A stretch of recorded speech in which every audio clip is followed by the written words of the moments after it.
ಉತ್ತರ ಕರ್ನಾಟಕ ನ್ಯೂಸ್ಗೆ ಸ್ವಾಗತ. ನಾನು ರಾಣಿಕೋಟೆ.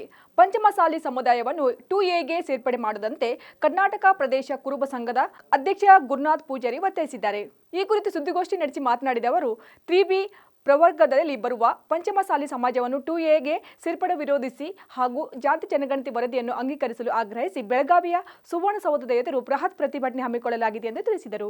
ಪಂಚಮಸಾಲಿ ಸಮಾಜವನ್ನು 2Aಗೆ ಸೇರ್ಪಡೆ ಮಾಡುವುದರಿಂದ 102 ಜಾತಿಗಳಿಗೆ ಅನ್ಯಾಯವಾಗುತ್ತದೆ. ಆದ್ದರಿಂದ ಸಿಎಂ ಸಿದ್ದರಾಮಯ್ಯ ಅವರು ಯಾವುದೇ ಕಾರಣಕ್ಕೂ ಪ್ರಭಾವಿಗಳ ಒತ್ತಡಕ್ಕೆ ಮಣಿಯದೆ ಸೂಕ್ತ ನಿರ್ಧಾರವನ್ನು ತೆಗೆದುಕೊಳ್ಳಬೇಕು ಹಾಗೂ ಕಾಂತರಾಜ್ ವರದಿ ಜಾರಿಗೆ ತರಬೇಕು ಎಂದು ಆಗ್ರಹಿಸಿದರು.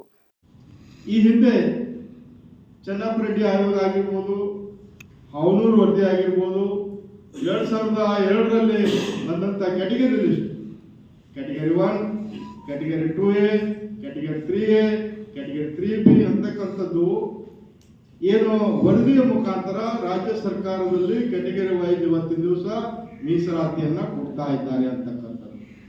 ಆ ಸಂದರ್ಭದಲ್ಲಿ 3Bಯಲ್ಲಿ ಬರ್ತಕ್ಕಂಥ ಪಂಚಮಸಾಲಿ ಸಮಾಜದವರು ಅವರು ಯಾವುದೇ ರೀತಿಯಾಗಿ ಆರ್ಥಿಕವಾಗಿ, ಸಾಮಾಜಿಕವಾಗಿ, ರಾಜಕೀಯವಾಗಿ, ಶೈಕ್ಷಣಿಕವಾಗಿ ಯಾವುದರಲ್ಲಿ ಹಿಂದೆ ಇಲ್ಲ, ಅವರು ಮುಂದುವರೆದವರು ಅಂತಕ್ಕಂಥ ಹಿನ್ನೆಲೆಯನ್ನು ಇಟ್ಕೊಂಡು ಅವರಿಗೆ 3B ಸೌಲಭ್ಯವನ್ನು ಕೊಡ್ತಾ ಬಂದಿದೆ ಅಂತಕ್ಕಂಥ ಸರ್ಕಾರ. ಆದರೆ ಈಗ ಹೋರಾಟದ ಮುಖಾಂತರ ನಾವೇನಾದರೂ 2Aಗೆ ಅವ್ರು ಬಂದಿದ್ದೇ ಆದಲ್ಲಿ ಏನು ಹಿಂದುಳಿದ ವರ್ಗದಲ್ಲಿ ಬಂದು ನೋಡಿದ 2 ಜಾತಿಗಳಿವೆ, ಆ ಎಲ್ಲ ಜಾತಿಗಳು ಇವತ್ತಿನ ದಿವಸ ಮಣಪಾಲಾಗ್ತವೆ ಅಂತಕ್ಕಂಥದ್ದು. ಯಾರು ದುಡ್ಕೊಂಡು ತಿನ್ಬೇಕಂತಕ್ಕಂಥ ನಾವು 102 ಜಾತಿಗಳು ಹಿಂದುಳಿದವರಿದ್ದೇವೆ. ದುಡಿಸ್ಕೊಂಡು ಉಣ್ಬೇಕಂತಕ್ಕಂಥ ವ್ಯಕ್ತಿಗಳು ಇವತ್ತಿನ ದಿವಸ ದಬ್ಬಾಳಿಕೆ ಮುಖಾಂತರ ಬರಬೇಕು ಅಂತಂದ್ರೆ ಅದು ಯಾವುದೇ ಕಾರಣಕ್ಕೂ ಸರ್ಕಾರ ಅದನ್ನು ಅಂಗೀಕಾರ ಮಾಡಬಾರ್ದು ಅಂತಕ್ಕಂಥ ಆಗ್ರಹವನ್ನು ಸಂಘ ಮಾಡ್ತಾ ಇದೆ ಅಂತಕ್ಕಂಥ 1 ಪಾಯಿಂಟ್. ಎರಡನೇದು, ಮಾನ್ಯ ಜನಪ್ರಿಯ ಮುಖ್ಯಮಂತ್ರಿಗಳಾಗಿರುವಂಥ ಶ್ರೀಮಾನ್ ಸಿದ್ದರಾಮಯ್ಯನವರು ವಿಧಾನ ಪರಿಷತ್ತಿನ ಪ್ರಶ್ನೋತ್ತರಗಳಲ್ಲಿ ಆರ್ಟಿಕಲ್ 340ರಲ್ಲಿ ಯಾವುದೇ ಕಾರಣಕ್ಕೂ ಪಂಚಮಸಾಲಿ ಸಮಾಜವನ್ನ 2Aಗೆ ಬರಲಿಕ್ಕೆ ಸಾಧ್ಯ ಇಲ್ಲ, ಅಂಗೀಕಾರ ಮಾಡಲ್ಲ ಅಂತಕ್ಕಂಥ ಮಾತನ್ನು ಹೇಳಿದ್ದಾರೆ. ಅದನ್ನು ಸಂಘ ಅತ್ಯಂತ ಸಂತೋಷವಾಗಿ, ಹರ್ಷವಾಗಿ ಸ್ವಾಗತವನ್ನ ಮಾಡ್ತೇವೆ ಅಂತ.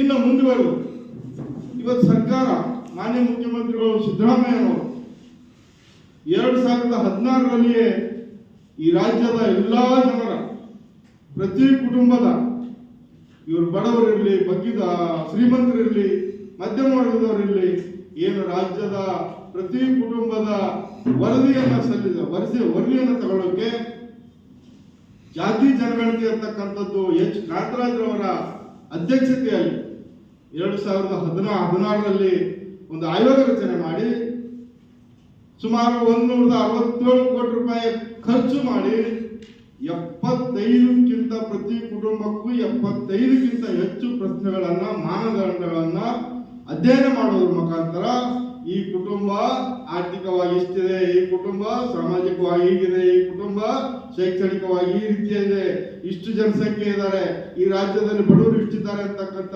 ಮಾಹಿತಿಯನ್ನ ಕಾಂತರಾಜ್ರವರ ವರದಿಯಲ್ಲಿ ಈಗಾಗಲೇ ಏನು ಅಂತಂದ್ರೆ ವರದಿ ರೆಡಿಯಾಗಿದೆ.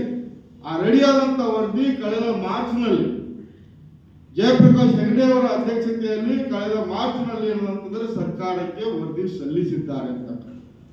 ಇಷ್ಟೆಲ್ಲ ವರದಿ ರೆಡಿಯಾಗಿ, ಇಷ್ಟೆಲ್ಲ ದುಡ್ಡು ಖರ್ಚು ಮಾಡಿ, ಇಷ್ಟೆಲ್ಲ ಪ್ರಶ್ನೆಗಳನ್ನು ಕೇಳಿ ರಾಜ್ಯದ ಮಾಹಿತಿ ಇವತ್ತಿನ ದಿವಸ ಜಾತಿ ಜನಗಣತಿ ವರದಿಯಲ್ಲಿ, ಕಾಂತರಾಜ್ರವರ ವರದಿಯಲ್ಲಿ ಇದ್ದಾಗ ಸರ್ಕಾರಕ್ಕೆ ಮಾರ್ಚ್ ತಿಂಗಳಿಂದ ಇಲ್ಲಿವರೆಗೆ ಹಲವಾರು ಹೋರಾಟಗಳು, ಹಲವಾರು ಮನವಿಗಳು ಮಾಡುವುದರ ಮುಖಾಂತರ ಮಾನ್ಯ ಮುಖ್ಯಮಂತ್ರಿಗಳು ಹಲವಾರು ಬಾರಿ ಕ್ಯಾಬಿನೆಟ್ದಲ್ಲಿ ನಾವು ಈ ಸಾರಿ ಒಪ್ಪಿಗೆ ತಗೋತೇವೆ ಅಂತಕ್ಕಂಥ ಮಾತನ್ನು ಹೇಳೋದ್ರ ಮುಖಾಂತರ ಮಾತಿಗೆ ತಪ್ಪಿದ್ದಾರೆ. ಹಲವಾರು ರಾಜಕೀಯ ನಾಯಕರುಗಳು ಹೇಳ್ತಾ ಇದ್ದಾರೆ, ನೀವು ಜಾತಿ ಜನಗಣತಿಯ ತಗೊಂಡ್ರೆ ಅಂತಂದ್ರೆ ಸರ್ಕಾರ ಬೀಳುತ್ತದೆ ಅಂತಕ್ಕಂಥದ್ದು ದೊಡ್ಡ ದೊಡ್ಡ ಸ್ವಾಮೀಜಿಗಳು ಮತ್ತೆ ದೊಡ್ಡ ದೊಡ್ಡ ಸಮಾಜದ ಮುಖಂಡರು ಹೇಳ್ತಾ ಇದ್ದಾರೆ.